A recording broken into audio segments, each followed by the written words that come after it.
Conservative new media viewers and NFL fans all around the world, what is up? It's me, John D. Villarreal, the four-time national champion and the NFL expert, joined by Paula Villarreal by phone. Woo! I was right again. The New England Patriots punked out Peyton Manning and the Denver Broncos. Paul, this was an intense game in Foxborough. I mean, you know, the Patriots had, in my personal opinion, had tremendous control of this game.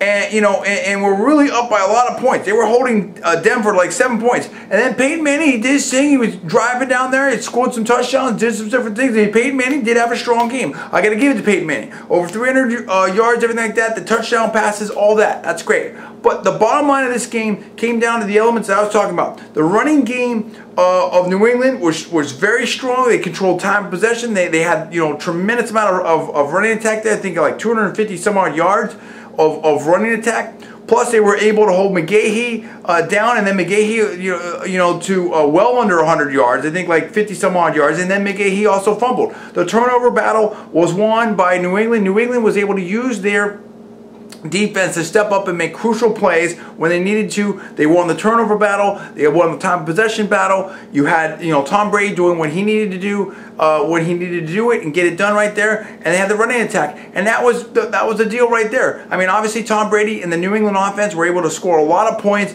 and Denver just couldn't get themselves back in this game all the way. Yeah, look, this game, as you mentioned, was a rout late into the third quarter. It was 31-7 New England. It was just beat down central. New England made some mistakes. Denver picked up their play a little bit, and it became closer. But look, we've talked about this, and we've heard it certainly talked about, which is, hey, this was the type of game that Peyton Manning was brought in for. You know, Tim Tebow couldn't beat the New England last year. I think he lost to them twice, playoffs and regular season. Well, again, through three quarters, this was the same type of beatdown that we saw with Tim Tebow. Yeah, like, you know, as we talked about, Denver did make it more interesting. It was kind of almost like a Tebow type of comeback there, but the result was the same. And New England definitely dominated this game for most of it. Denver had some badly timed mistakes, like the McGahee fumble, the Darius Thomas fumble when he was running on a long pass that would have given them like first and goal, I believe. But that's what separates really good teams from teams that aren't as good. Again, the awesome Denver defense supposedly didn't really get it done today. I mean, New England had something, you know, close to 500 yards of offense or something, or 450. So, again, we heard a lot of talk. We heard a lot of hype. It was all different, and look, I respect what Peyton Manning did today. He played great. He had a great statistical game. Just looking at his numbers, I'm sure he's up around perfect passer rating, but the result's the same. And so if it's not the quarterback's fault, well, whose fault is it? So, I mean, you know, I think the Denver fans and the NFL fans will have to ask that question. Hey, here's what I know right now. There's a number of things you brought up. I'm going to touch on that. I'm going to extend it as well. What I know is this, is that this Denver team that spent a bucket load of money, in my personal opinion, first of all personal opinion only, we're not alleging facts, not casting any aspersions, all for entertainment purposes only. Please check the disclaimers. This Denver team that spent a bucket load of money on Peyton Manning, that got rid of Tim Tebow, who was a winner and is a winner in my personal opinion, and took that team to the playoffs and won against the Pittsburgh Steelers in a playoff game last year, is now 2-3. They spent money and had some additions there on the defensive side. So supposedly I had heard things, in my personal opinion, if I'm remembering correctly, that the defense was upgraded. You have Peyton Manning in there, and you're 2-3. And let's talk about the head-to-head QB matchup. Tom Brady is 9-4 against Peyton Manning. And so, you know, we've heard all this talk. Where are you at now, John Fox? Where are you at now? Okay, Denver front office. Where are you at now, John Elway? What's up with the pocket passer? Yeah, Peyton Manning's a great passer, everything like that, but you know what? He doesn't have the same run threat. He doesn't have the same wildcat threat. He doesn't have the same kind of physical toughness. And I don't think he has the same kind of toughness, leadership capability as Tim Tebow. I'm not saying he's not a better quarterback leader or even a team leader, but you know, when you have someone like Tim Tebow, Paul, in my personal opinion, it raises the bar for the whole team. It raises the toughness for the whole team. As a defensive player, you don't, or even offensive player, you don't want to see your quarterback basically, quote unquote, out tough you. And I think that's the situation right there. We've had, you know, near comebacks, and I keep hearing this near comeback. Hey, you know what? A near comeback's not a comeback. Okay. Tim Tebow was able to get the fourth quarter win. Like, you know, in terms of this comeback situation, Eli Manning, in my personal opinion, is way better than Peyton Manning. And maybe that's the situation. You've got a great quarterback, you got someone with experience, everything like that, but can he do the real comeback situation? Does he have the toughness? Does he have the extra dimensions? If all you have to do is either you know, pressure him, you know, and throw the sack situation in the mix, or just sit back and just allow him, you know, hit the passing situation for Peyton Manning, knowing that you don't have you know, McGahee's not really running up the field right there, and you know Peyton Manning's not going to be the super scrambler. It makes it a little bit easier. Do you see what I'm saying, Paul? Yeah, look, I mean, you know, Peyton Manning isn't going to do the run-pass option, dual threat. You know Peyton Manning's going to throw the ball, and especially at his age and having had what he's had done in terms of surgery with his neck and stuff, he doesn't give you that dimension. Does he throw the ball better than Tim Tebow? Of course he does. But, as you said, you have a certain element with Tebow. There's an enthusiasm, just kind of an intense desire to win, a toughness. And, again, in my opinion, this is the reason why Peyton Manning was brought in, to win games like this or to make you more competitive. Yeah, it was competitive at the end, but let's remember again, it was whatever, 31-7 late in the third quarter. Tim Tebow could have done that. So again, if Peyton Manning was great, and he was today, although he did have a fumble that was lost, then I guess the rest of Denver isn't that good, because they were getting beat down in this game. So, which takes me back to my earlier point, which is, well, if the rest of Denver wasn't that great, then how was Tim Tebow able to win a division title with them? I thought it was all the defense and it was all the running game. I didn't see any of that today. So obviously, you know, either Denver's being overrated here and or Tim Tebow's being underrated, because we saw this matchup and we saw what was happening through the majority of this game. There's no escape from it right there in that kind of logic situation. You spent big money on Peyton Manning. You spent other money on defense, stuff like that. Supposedly I'd heard that things were upgraded, this and that, whatever, and you're 2-3. That's it. That's the bottom line. We haven't seen the super comebacks, this and that, whatever like that. This team is 2-3. Where's it at now? Either the team wasn't as good as before, or Tim Tebow is better than you were saying. Either way, you have Tim Tebow that took a 1-4 team to the playoffs last year, won a playoff game. You had the streak, the wins, everything like that. That's the bottom line. And you're going to have to deal with that, in my personal opinion, John Elway and Coach Fox and the Denver ownership and front office over there. That's just what's up. You're going to be judged, in my personal opinion, by the wins and losses and the performance of this team. And we heard a lot of stuff, and now you have to show it. And today, you got punked, in my personal opinion, by the New England Patriots. Deal with that, Paul. Do you agree with me on that situation? I do agree with you. As we know, there's a game coming up in about 45 minutes between San Diego Chargers and New Orleans Saints. If San Diego wins that game, they're 4-1. They're already 2 games up if they win on the Denver Broncos. Now, again, say whatever you want with Tim Tebow. He won the division last year. He won you a playoff game last year. And 2-3, that's not going to get it done.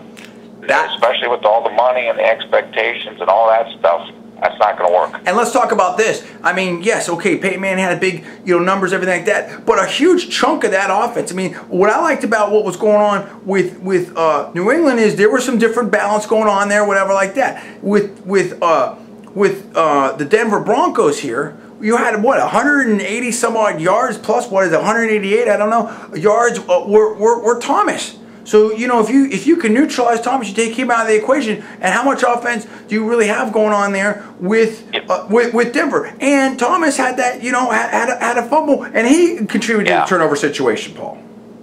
That was a critical fumble. I mean, that was, again, they would have had first and goal. That cost them 7 points or a good chance at it. And I can't remember if New England scored off the turnover. It would have been more points. As you were saying earlier, this is very important to understand because people can look at Peyton Manning's stats and say, oh, that blows away Tebow stuff. What you said is correct. You have to, the defense has to play Tebow a different way, which means more things are available. The safeties have to keep an eye on him.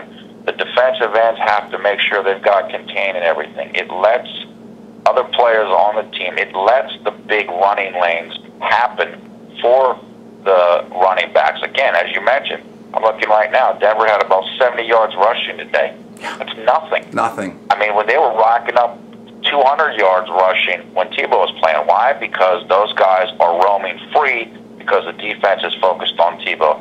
So again, I respect Peyton Manning. His numbers are great today, but the result's the same. And that's just because Tebow and Manning go about it in a different way, and it has a different effect on the defense. And what you said is right. The bottom line is you got to win. Doesn't matter how you win, you have to win.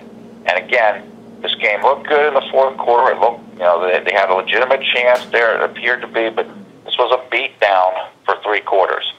And we've already seen that.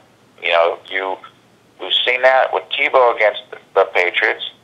So what's the difference? The difference is you got a great quarterback. Again, all respect to Peyton Manning, and you spent a lot of money, and you brought in a lot of guys, and you're still getting the same result. Right. That's what I would say. What I would say is you want to ask what the difference is if we see this kind of performance continuing. The difference is you spent a lot more money. You, in my personal opinion, you may have upset a lot of Tebow fans. You went with a quarterback who, in my personal opinion, is towards the end of his career versus a quarterback that could be at the beginning of his career. What do you have to show for it so far? Okay, it's 5 games, but you're 2-3. And let me just say this real quick, Paul. To buttress the point I made, and you backed up as well. Remember towards the end of the game there. Peyton Manning was airing out some throws, going deep, taking shots, this and that, whatever, and going, for some longer passes. Now, the passes look good, everything like that, but guess what? New England had, in my personal opinion, seemed to have confidence in their corners. And their corners were in there, and the passes right there, whatever. They broke them up. Again, if you don't have to worry as much about that running threat or about the run-pass option, the scrambling, this and that, whatever, you can just, sit on your routes and cover that receiver. And you know what? You can get better coverage, and that's what we saw, I believe, in this matchup. You can have the best quarterback back there, and he can have, a great throw and everything like that, but if the corner is right on that receiver and has excellent coverage, it doesn't matter. I totally agree. Look, and again, this isn't pile on Peyton Manning Day or anything, but based upon what happened today, I think Indianapolis is feeling pretty good about Andrew Luck. Oh yeah, look at Andrew Luck, dude. He pulled it out. I gotta give him props to Andrew Luck. That's what I'm talking about. The bottom line is it's about winning. And that's what I'm talking about right there. Tebow is a winner. Peyton Manning has absolutely been a tremendous winner, but this is a different situation. It's a different team. I think there's still, in my personal opinion, questions about Peyton Manning, and there's definitely questions about this Denver team and everything like that. Yeah. Go ahead, Paul. It's more like what's wrong with the team? Mm-hmm. Peyton came in and blew it away today. Yeah. Ridiculous stats. Yes. Like I said, I don't have the quarterback calculator in front of me, but he's got to be very close to a perfect rating or at a perfect rating. So, okay, you got a guy, he can throw better, he can do some things and more accuracy than Tebow, whatever, but you still lost. You just lost in a different way. But it's like if you have a guy who came in and did his job and Peyton Manning, well, why are you losing? And that, again, goes back to maybe the team's not as great as everybody said it was last year whenever Tim Tebow took them to the playoffs and division title. And here's the other thing. We talked about, quarterbacks and fitting and West Coast offense and stuff like that. And I think people were talking about McNabb and other quarterbacks. You can have Peyton Manning, who's a phenomenal quarterback, and let's just stipulate a better quarterback than Tim Tebow. Let's just stipulate that. I'm not saying I agree or disagree with that, but in terms of right now, but let's just say let's agree with that. You know what I'm talking about? Yeah. Because I do believe there's an argument there. We made it before, whatever like that, in terms of intangibles, wins and losses, scrambling, this and that, whatever, morale, whatever. But let's just put a timeout on that for now. let's just stipulate that Peyton Manning is a better, even a far better quarterback than Tim Tebow. Peyton Manning may not be the best fit for the Denver Broncos. They made changes, they did different things, I think, to try to build some things around Peyton Manning, but the bottom line is that you have one player, as great as they may be, you still have 55 other people, 11 and 11 starters on either side that you have to, deal with. That's your whole team, that's your whole system. And how does that whole team and whole system work with that one player? And it may be that even if you say Tebow is not as good of a quarterback as Peyton Manning, he may have been a better fit for the Denver Broncos. And, and that's what's up right there. And so, but then I think you also brought up another point there, Paul. This, I think, raises serious questions about what's going on with the Denver Bronco team. And if there are questions that go forward with the Denver Broncos team, and if there is, people that are asking what's wrong with the Denver Broncos as a team, I think that makes Tim Tebow look even better for what Tim Tebow was able to accomplish as the starter in Denver last year with the playoff trip and the playoff win. I totally agree. Like I said, this defense supposedly was so great and all this and the other, even though they finished ranked number 20th in yards last year. Right. Today he gave up 450 yards and 31 points. Now, I respect New England. They can score points, but again, if you're a great defense and you carry Tim Tebow, what happened? These are questions that people need to answer, and I want to hear from the fans out there. I want to hear from the New England fans. This is your time to celebrate. It's another win. Brady defeats, and the New England Patriots defeat the Denver Broncos and Peyton Manning. How good do you feel about that? Well, how good do you think that the New England Patriots can be this year? Denver fans, are you having some doubts right now? Peyton Manning fans, what's going on with this? Tim Tebow fans, Tim Tebow Denver Bronco fans, this is your time to sound off as well. Give us the comments below. Please subscribe above. I'm John D. Villarreal, the 4-time national champion and the NFL expert. That is Paul F. Villarreal. You're watching Conservative New Media. Please rate this video up. Also, please post it to your social networking sites. Thanks again for watching. We'll see you next time.